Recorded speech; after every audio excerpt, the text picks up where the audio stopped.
Sud Radio, la roue des émotions, 13h30, 14h, Didier Meyran. Avec le Psychodon, agir pour la santé mentale. Bonjour à tous, je suis très heureux de vous retrouver pour la roue des émotions. Vous le savez, nous avons tous 6 émotions qui animent notre santé mentale: la joie, la tristesse, la colère, la peur, la surprise et le dégoût. Je vous propose de décrypter les faits marquants de l'actualité de cette semaine par le prisme des émotions et de prendre de la distance face au flux incessant de l'information. Bonjour Marine Colombel. Bonjour Didier. Vous êtes psychiatre, auteur du livre « Écoute tes émotions pour te libérer » aux éditions Marabout, et vous avez accepté notre invitation pour tourner la roue des émotions et nous donner davantage de flexibilité mentale. La première actu, c'est la réforme des retraites dont on parle beaucoup cette semaine.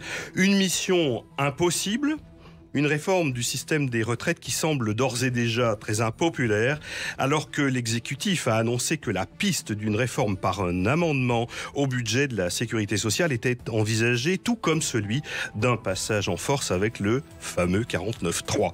Un sondage IFOP révèle que les Français ne soutiendraient pas un changement de l'âge de départ à la retraite. La réforme doit en effet allonger le nombre d'années travaillées, passant l'âge du départ en retraite de 62 à 64 ans, voire 65 ans, pour contrer un système de financement déficitaire. Mais 73% des Français interrogés fixent l'âge idéal de la retraite à 62 ans, voire moins. Marine Colombel, avec quelle émotion sommes-nous impactés face à cette actualité qui, au bout du bout, nous concerne tous? S'il y a une émotion à nommer, je pense que c'est la colère, évidemment.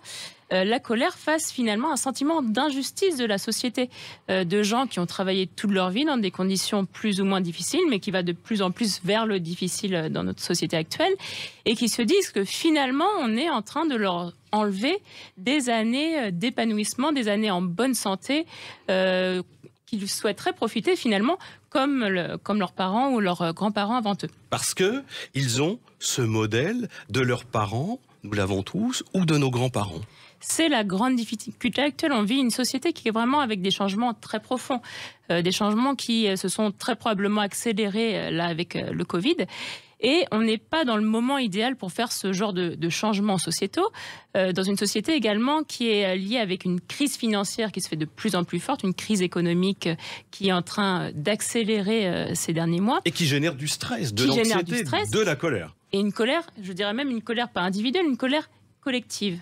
Et la colère est une émotion où, toujours à double valence. La première valence, c'est que c'est une émotion qui va vraiment emporter les foules, qui va donner de la cohérence, qui va porter un peuple. Mais le risque de la colère, c'est qu'on risque de ne pas pouvoir l'arrêter. Et le grand risque pour ce gouvernement, c'est que si il s'acharne à vouloir passer une telle réforme en force, il risque de ne pas... La colère des rues. La colère des rues, les manifestations. Il risque de ne plus du tout contrôler finalement les conséquences de cette colère collective. Alors vous êtes en train de nous dire que face à une réforme que l'on pressent déjà comme impopulaire, cette réforme des retraites, c'est l'émotion colère qui nous impacte plus largement, et le risque c'est que cette colère soit fédératrice et qu'une nouvelle fois ce soit des manifestations collectives dans les rues. Alors comment, comme psychiatre, vous aider à prendre du recul? Est-ce qu'il faut temporiser cette colère? Est-ce qu'il faut l'accepter parce qu'elle fait partie de nous-mêmes et de nos êtres? Alors la colère, il faut l'accepter parce que si on va lutter contre, de toute façon, elle va nous déborder, mais on la garde en main. La colère, une émotion très particulière, c'est un peu comme on dit au Tibet, chevaucher un cheval. Ça veut dire qu'elle nous mène très loin, mais c'est toujours à nous de garder les rênes. Et ça va être quelque chose qui va être fondamental avec la réforme des retraites, si elle arrive à bout, c'est de contrôler cette direction et d'éviter que cette colère, finalement, ne s'emporte en elle-même et fasse exploser une société qui n'a pas besoin de ça en ce moment. Alors le but de cette émission, La Roue des émotions, c'est de nous partager qu'il est possible de vivre avec le plus d'harmonie souhaitable et d'accepter d'être harmonieusement dans nos vies avec ces 6 émotions-là, et que finalement, nous pouvons tous changer d'angle émotionnel. Et vous allez nous aider, vous, aujourd'hui, vous êtes notre entraîneur à la flexibilité mentale, et je vais vous demander de tourner la roue et de nous emmener vers une autre émotion. La peur. La peur. Alors comment on peut observer cette émotion peur lorsque l'on regarde cette actualité, la réforme des retraites, mission impossible ou pas? Si on la décompose, je pense qu'il y a une grosse partie de la colère qui finalement vient de la peur du changement, de la peur de la perte de ce qu'on possède déjà et du manque de vision du futur et de se projeter. Donc la peur, effectivement, est sous-jacente dans cette émotion de la colère, parce que si la peur n'était pas là, si les gens savaient à quoi se raccrocher dans le futur, je pense que le sentiment de colère serait bien moindre. Mais la peur, elle peut être rationnelle, c'est la peur de l'avenir, la peur du devenir, la peur de garder son niveau de vie lorsqu'on est à la retraite et qu'on ne travaille plus et qu'on a encore la santé, et si on part assez jeune, pour pouvoir profiter de la vie. Il y a une part fondée, il y a une part infondée, il y a une part sensée, il y a une part insensée dans cette peur. Il y a toujours de l'inconscient, de toute façon, qui va parler, qui va prendre les commandes. Et cette partie inconsciente, sociétale, souvent, prend le dessus. Et les émotions, effectivement, vont exprimer quelque chose de beaucoup plus large que le simple problème des retraites. Une peur générale, finalement, sur l'avenir de la France, sur l'avenir de la planète et sur les causes environnementales, par exemple. Et ça permet la transition avec la deuxième actualité repérée cette semaine et qui ne vous a pas échappé. Les incendies, une catastrophe écologique. Selon le système d'information européen sur les feux de forêt, ce sont plus de 62 000 hectares qui ont brûlé en France depuis le mois de janvier. La Gironde, où nous saluons nos auditeurs, a été durement touchée, tout comme le Finistère ou encore le Maine-et-Loire, où plus d'1 millier d'hectares ont brûlé dans le secteur de Baugé en Anjou, aux portes de la Sarthe.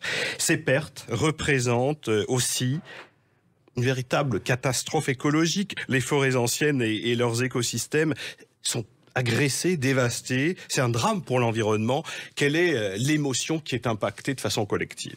Bien justement, on va enchaîner de façon logique avec cette question, également avec la peur, qui est pour moi vraiment l'émotion dominante avec ces incendies massifs qu'on est en train de vivre cet été, en France, mais aussi dans d'autres pays du monde, par exemple la Californie, qui est confrontée avec la même situation. La peur, là, on arrive sur une émotion qui est très primordiale, qui est très vitale, qui est celle de la peur de la destruction, de voir son environnement autour de nous disparaître, de perdre les repères qu'on a. Et si on va un petit peu plus loin sur la question de la peur, on peut voir que ça nous ramène à un sentiment qui est le sentiment finalement d'humilité pour l'être humain, de se rendre compte qu'on fait partie d'un écosystème qui nous dépasse très largement, que nous, on est là pour passer, mais que les forêts, l'environnement en général, lui, a une longueur de vie beaucoup plus importante que nous, était là avant nous et nous survivra finalement. Et cette peur des incendies va parler de notre propre peur, de notre faim, d'être face à la destruction et face à un avenir que l'on sait incertain. La peur de perdre aussi la relation avec l'essentiel, la nature, ces arbres qui nous fournissent l'oxygène. Il est même question dans certaines villes de vrais programmes de reboisement. C'est cette peur du lien à la vie, à la réoxygénation de nos environnements.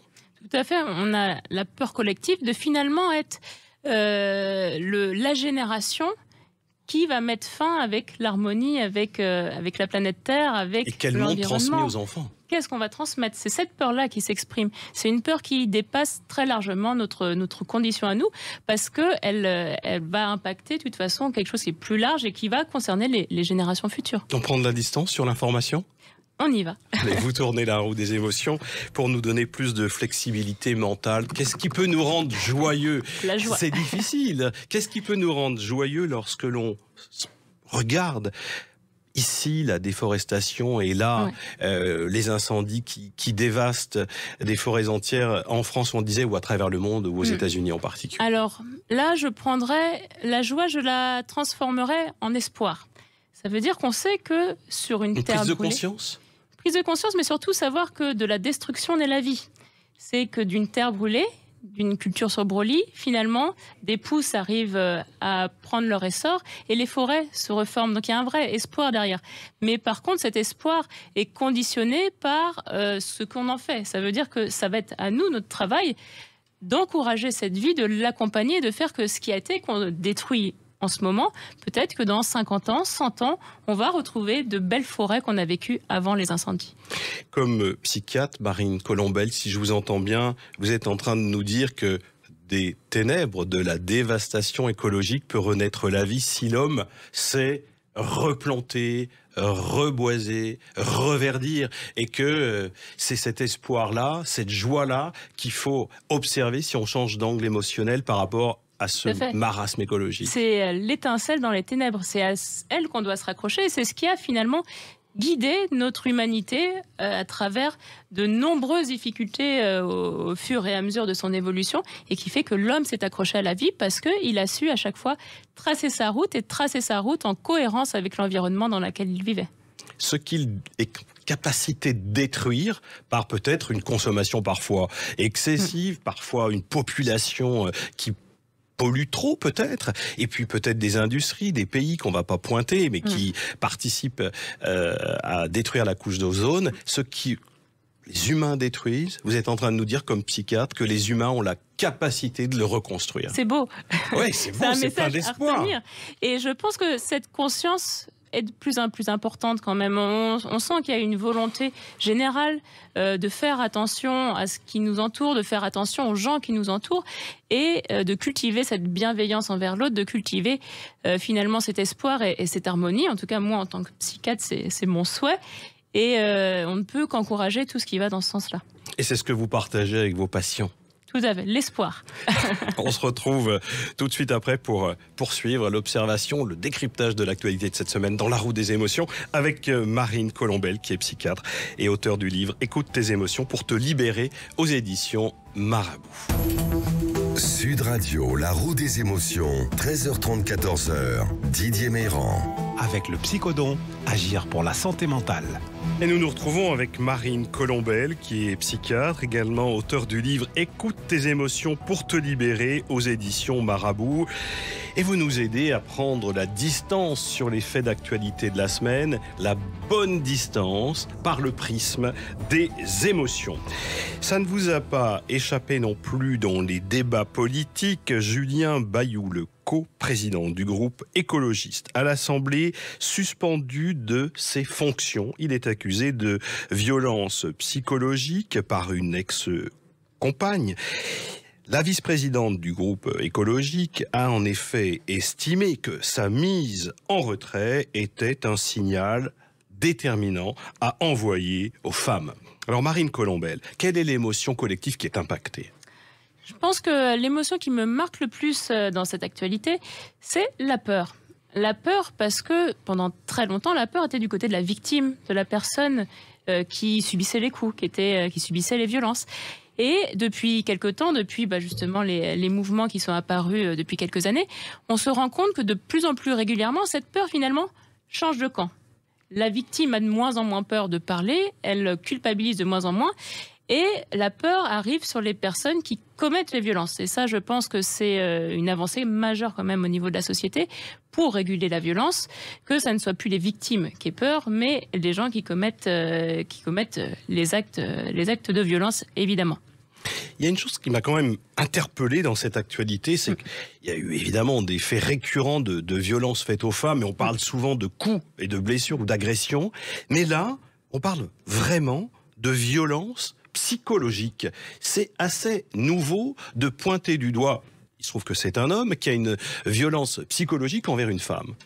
Alors là, il y a deux aspects différents entre la gifle et la violence psychologique. Je ne vais pas me prononcer, je ne suis pas juge, je ne sais pas du tout dans quelle histoire a été, quelle est l'histoire de ce couple. Par contre, ce qui est important, c'est toujours être extrêmement vigilant sur le vécu de ce qui se passe, surtout lorsqu'on parle de violence psychologique, parce qu'on arrive tous avec des interprétations différentes. Je pense qu'il faut vraiment resituer ces violences psychologiques dans un contexte de prise en charge médicale et de soutien à la victime et de soins, évidemment. Ça veut dire que ces personnes-là, si on subit une violence psychologique, bon, c'est bien de la faire reconnaître au niveau judiciaire, mais c'est encore mieux de la traiter. Que ces femmes ne se retrouvent pas toutes seules, démunies, et qu'elles aient face à elles des thérapeutes qui puissent les accompagner dans ces soins. C'est quelque chose souvent qu'on oublie de dire.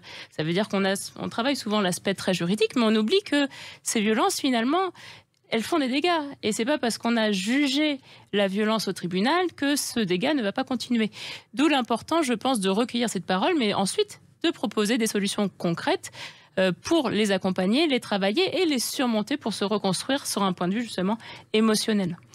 Lorsque l'on parle de violence psychologique, on a presque envie de faire le lien avec ce qu'on entend beaucoup être décrit dans la presse, c'est l'emprise. Une forme d'emprise psychique, majoritairement, vraisemblablement déployée par des hommes sur des femmes. Est-ce que c'est juste si on fait le lien entre violence psychologique et cette emprise qui serait dévastatrice pour la santé mentale et qui crée la peur comme émotion, en particulier chez les victimes? Il y a deux choses. La première où je suis complètement d'accord avec vous, c'est que la notion d'emprise existe. On sait qu'il y a des personnalités toxiques qui vont se nourrir finalement de la faiblesse de l'autre pour imposer leur point de vue.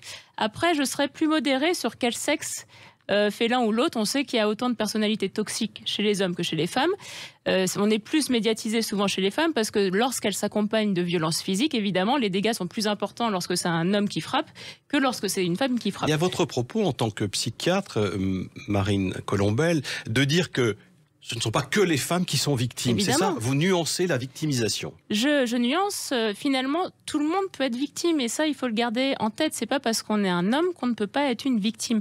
J'ai des patients qui se font frapper par leur femme. Mais par honte, par culpabilité, ils ne vont jamais porter plainte, ils vont même pas oser en parler à leur médecin parce qu'ils vont vivre ça comme une situation finalement de faiblesse. Alors que la violence est intolérable des deux côtés. Donc je pense qu'il faut resituer, ne pas faire d'un côté les méchants, d'un côté les gentils. Ce qui est intolérable, c'est la violence en elle-même. C'est qu'on exerce chez quelqu'un en plus qui est censé être notre compagne ou notre compagnon, une violence physique ou psychologique qui va finalement détruire l'autre et lui nuire. C'est ça qui est intolérable. Alors prenons le chemin des émotions, tournez la roue et voyons comment observer cette actualité. Violence psychologique et le retrait, exemple pris, de retirer Julien Bayou de la scène politique, et c'est une autre émotion que vous abordez. On est sur la colère. La colère. Je nommerais bien la colère des victimes, justement, pour resituer la problématique autour d'elles, ces victimes.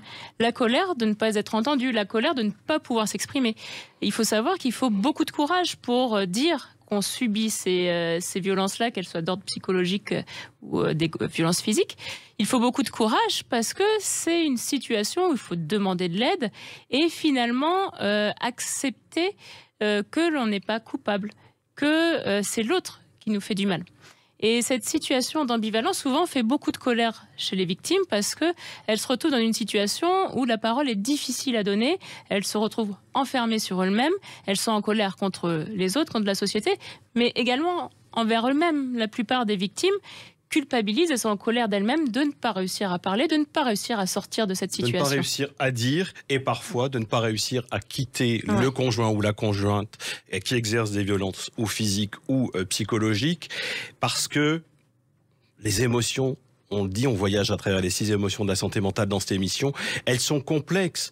J'aime et j'aime pas, j'ai peur mais en même temps tu me rends heureux et c'est de la joie et tout ça est parfois très très lié. On peut aimer et rester dans une situation où on est violenté. Tout à fait, les émotions peuvent se mélanger, on aurait très bien pu avoir la joie aussi, ça veut dire qu'on peut être victime de son compagnon ou de sa compagne, mais pourtant partager aussi des fois des moments agréables avec, des moments où on est bien ensemble, et ça crée effectivement une ambivalence qui fait que c'est très difficile d'aller porter plainte ou d'aller se plaindre de quelqu'un finalement qu'on aime.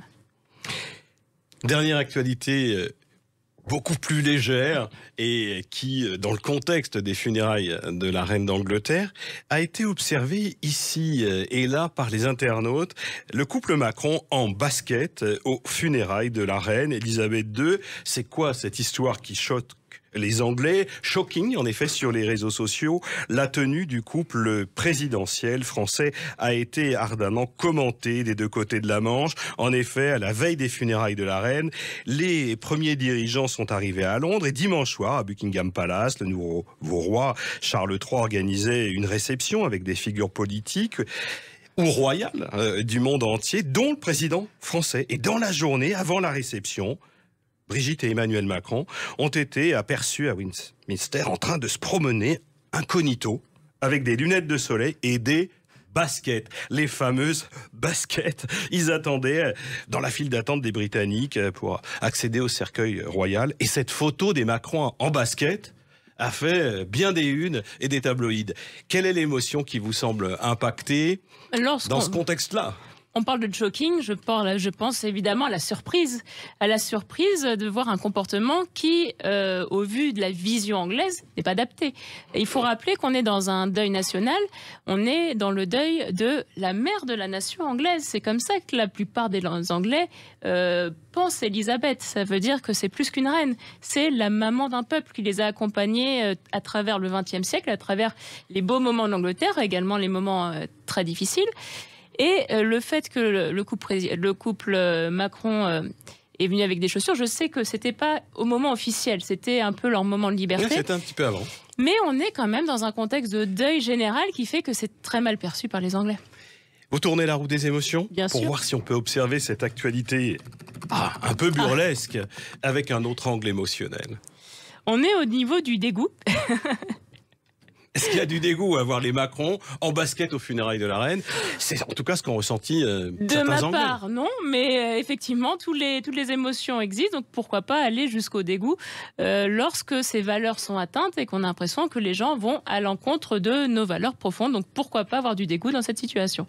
Comme psychiatre, vous êtes une experte de la méditation en pleine conscience. De quoi s'agit-il en quelques mots ? Alors la méditation en pleine conscience, c'est un travail où on va ramener notre attention sur les sensations de notre corps, sur les sensations émotionnelles, sur tout ce qui se passe au moment présent pour apprendre à prendre du recul finalement avec nos pensées, avec tout ce qui nous tourmente, tout ce qui remplit notre vie psychique et d'observer un peu de l'extérieur. Et finalement, cette prise de recul qu'on parle justement dans cette émission, c'est ce qui va nous permettre de désamorcer ces émotions, de travailler avec les sensations et d'accepter plus facilement ce que l'on est en train de vivre. Merci beaucoup Marine Colombel. Je rappelle que vous êtes psychiatre et auteur du livre L'écoute des émotions et auteur du livre Écoute tes émotions pour te libérer aux éditions Marabout. Et pour aller à la rencontre des émotions, Marine Colombel, vous savez quoi ? Il n'y a peut-être pas mieux que le cinéma, vous êtes d'accord ? Avec plaisir. Et dès que je peux, j'en parle. Et les émotions, c'est tout au fil de la vie. Oui. Quand on est peut-être à un moment où la fin de vie s'approche, d'autres émotions se mettent en œuvre. Et là encore, c'est toute une question pour les harmoniser, parce qu'elles sont toutes légitimes, les émotions. Il faut toutes les vivre. Oui, c'est un moment difficile. Ça veut dire, lorsqu'on est sur la fin de vie, lorsqu'on est très âgé, on a eu tellement d'expériences, on a vécu tellement d'émotions différentes, qu'à un moment, on essaye de faire le bilan de ce qui est acceptable, ce qui n'a pas été acceptable. Et l'objectif, c'est finalement de partir en étant en paix avec soi et avec ses émotions. La belle course, une belle course. Et Madeleine a 92 ans, c'est Lynn Renaud.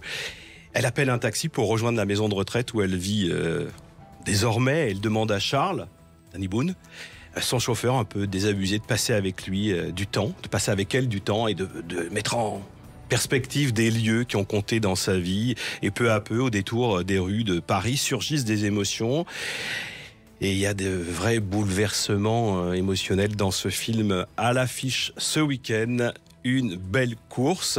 Et merci encore de votre présence. Merci. À bientôt. Et quant à vous toutes, à vous tous, belle continuation ce week-end. Et n'hésitez pas à aller au cinéma voir ce beau film, Une belle course. Et on se retrouve la semaine prochaine pour tourner la roue des émotions ensemble. Au revoir. Bon week-end.